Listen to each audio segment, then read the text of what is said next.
G7, walk down,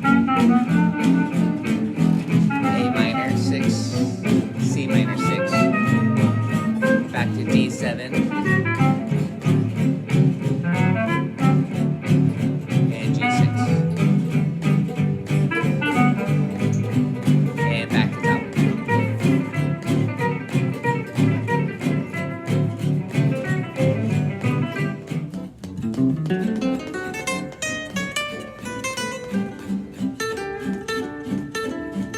top. And top.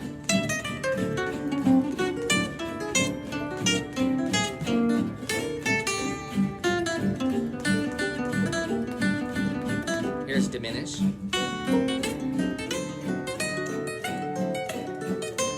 And resolve.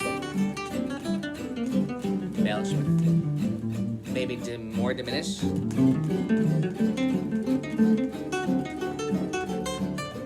Major. Whole tone.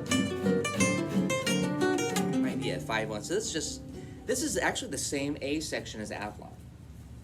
It's just same movement, different key. So it's still same idea as 5-1. So here we go. It starts on the 5 chord.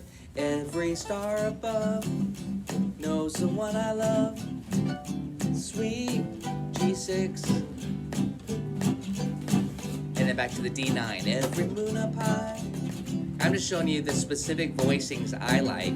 G6. G6. And back to D9. Nothing else, just 5-1.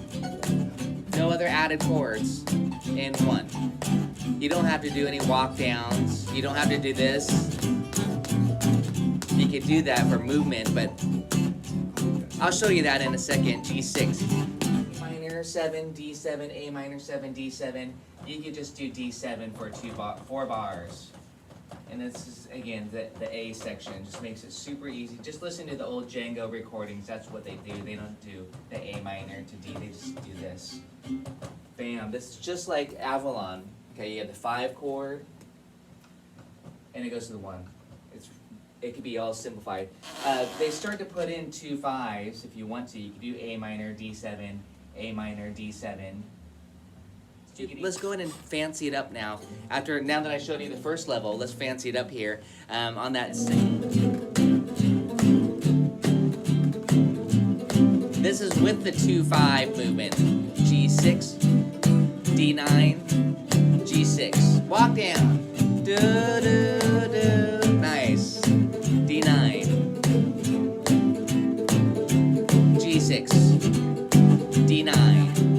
G6. Walk down.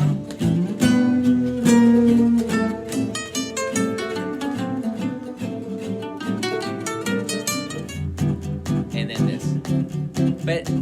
And I'm just staying on D9.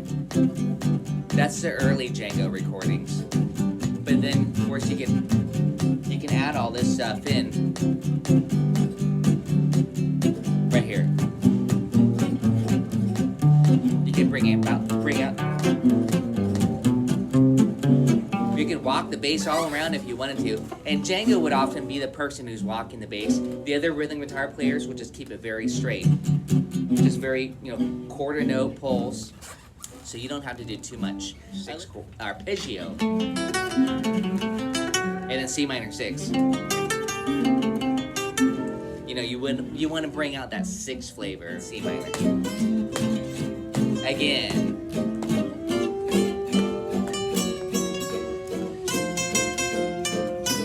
A minor, C minor, again,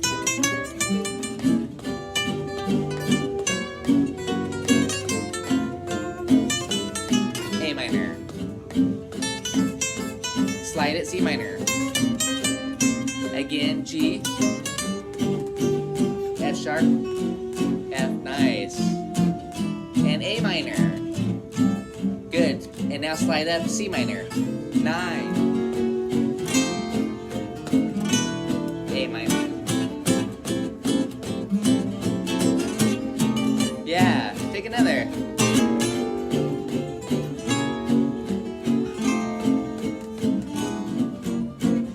It's right right here. Give me your best A minor lick. C minor lick. Again, G9.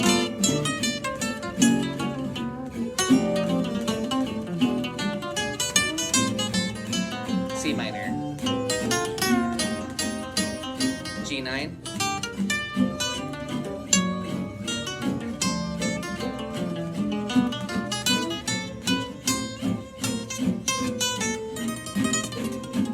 When we have like a 5-1, that's a perfect time to do this lick. To do your diminished run and insert that on the 5 chord to pull you to the 1 chord. And when I say 1 chord now, I'm referring to A minor as the 1 chord. This is stuff that you can use on minor swing, etc. You always have E7, A minor. You know, you always have like a 5-1 relationship. That we'll talk about is when you have A minor. Here's my A minor lick. And then watch this C minor. You just do whatever you did on A minor, just slide it up 3 frets. So A minor to C minor. So just practice your licks. A minor, C minor, A minor, C minor. This is embellishment number 1. You take your chord tones of the triad and you go half step below. You start on the chord tone, A, E, C, A. And now C minor. E flat. Let's try that again. I'm just basing all off of this one shape. A minor shape. To C minor, 3 frets higher. I'm not trying to be too creative, just trying to navigate on the fly. 1. Yeah, work it out. Go ahead. Do you guys need to work it out a little bit slower? 3, 4.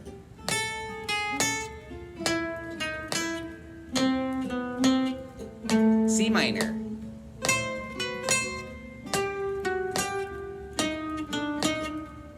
A minor. I'll harmonize.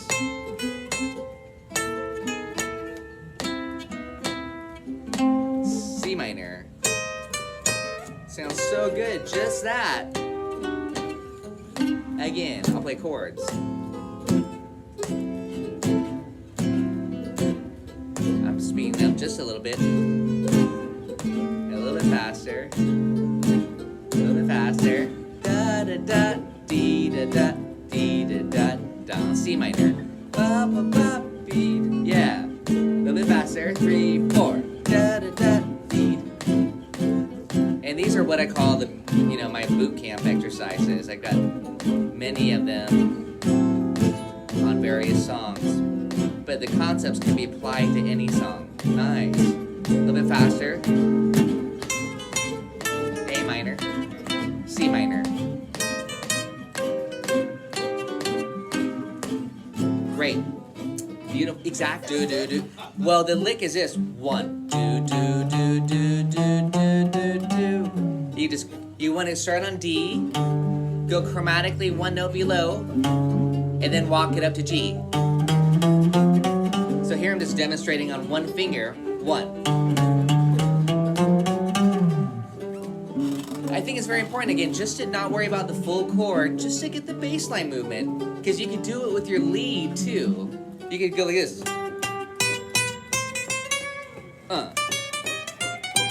And then G6, you know what I mean? So if you're a fiddle player, mandolin, whatever, you can throw in the lead, and the guitar, of course, on the high end.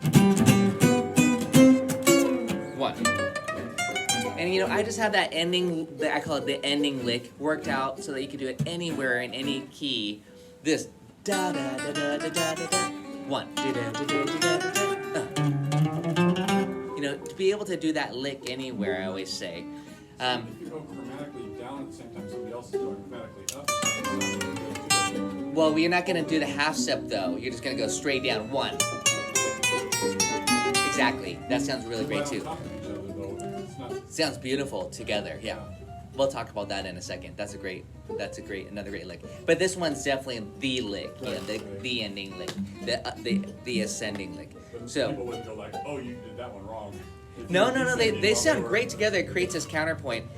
But I don't want to confuse people right now with that. So let's just get this one down first. 1, 2, 3, 4.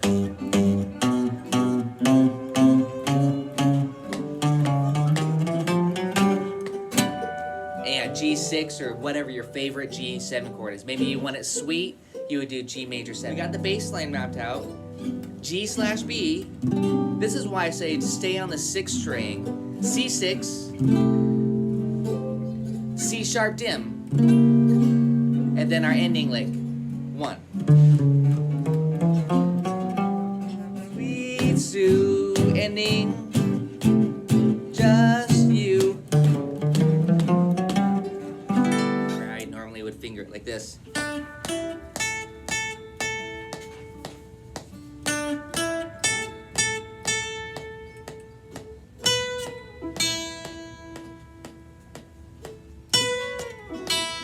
And that's your A section lick. But, you know, again, the real basic melody is just this. It starts on beat 3, by the way. Be careful of your timing. You want to go 1, 2.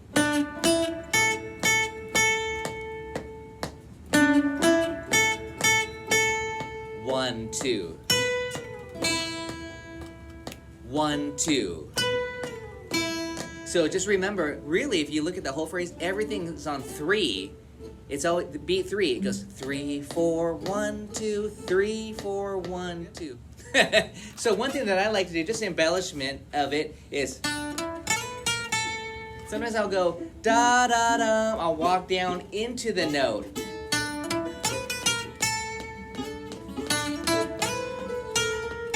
And then, so yeah, I think that's nice, just not to go right to the A, but to delay that A note, to go da da da.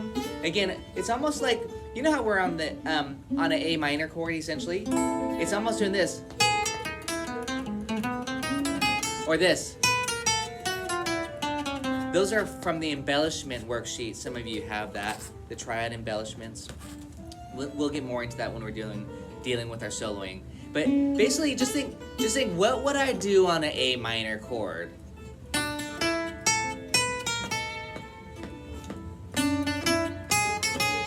So you can play around with this A note. Do you want to go half step below like this? Do you want to go above it? Yeah, just have fun with getting the listener to that A note, but maybe not landing on it immediately. So you can do that. I mean, we're changing the melody. That's not what the composer wrote, but that's okay. That's improvisation and having fun with it. Just, you know.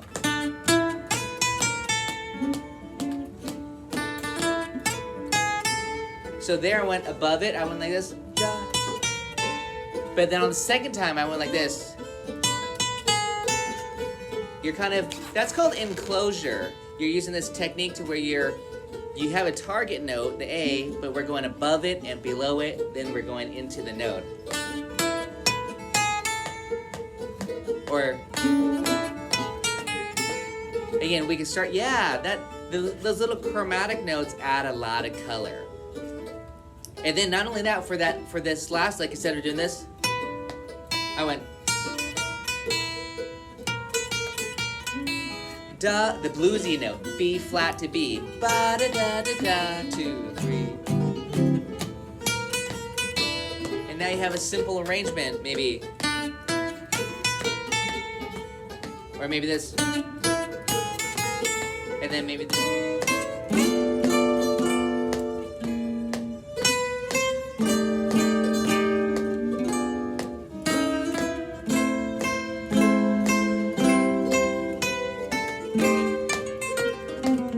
Again. Yeah, now you can. Well, a lot of classical musicians, again, I'm kind of just saying, like, a lot of classical musicians are so used to looking at sheet music and seeing the key signature and knowing, hey, we're in the key of G. But you have to be careful. If you saw the key signature here, you say, oh, we're in the key of C, easy. No white, no black keys, right? But no, the final chord is that G. And don't look at the turnaround. See, the turnaround is here, the last measure. You always have to look at the chord here, the penultimate measure. You guys ready to talk about some soloing ideas? What I like to do is think A minor for 4 bars and then G for 4 bars. This is probably the second easiest thing to do, but I'll just go straight to that. So the chords here is really D7 to G to G to D to G, right? 5 to 1. And G.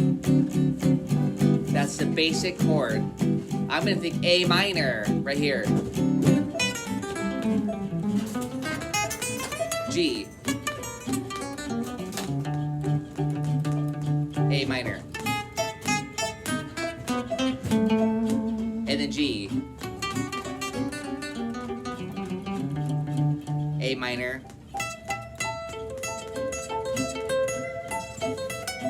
G.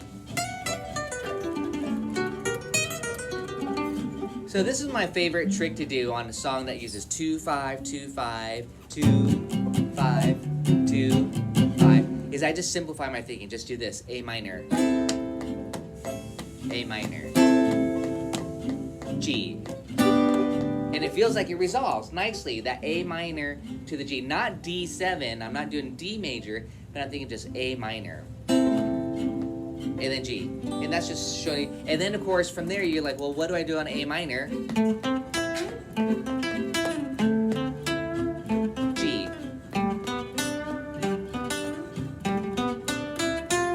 A minor.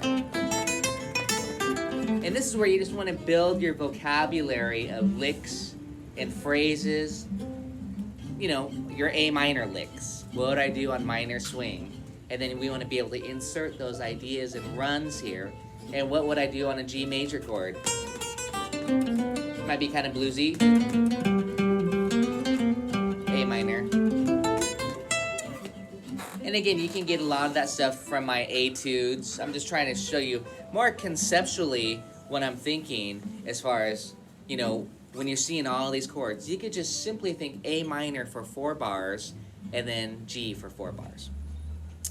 The other route that you can go, again, it's just, we'll talk more about this next time, is you can superimpose some diminished runs on the D7 chord. You can think D7, and then G major. So I'm just running some diminished arpeggios on the D chord for 4 bars, just a long diminished run. I kind of worked some etudes out mathematically where it's 4 bars if you do this.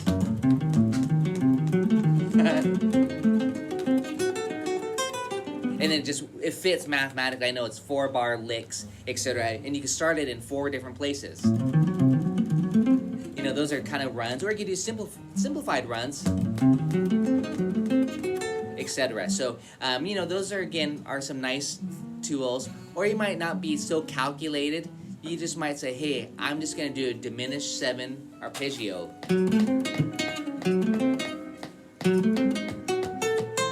G. So again, I'm just kind of thinking very simple ideas. And then that, by thinking simple, it allows you to be more creative with your music.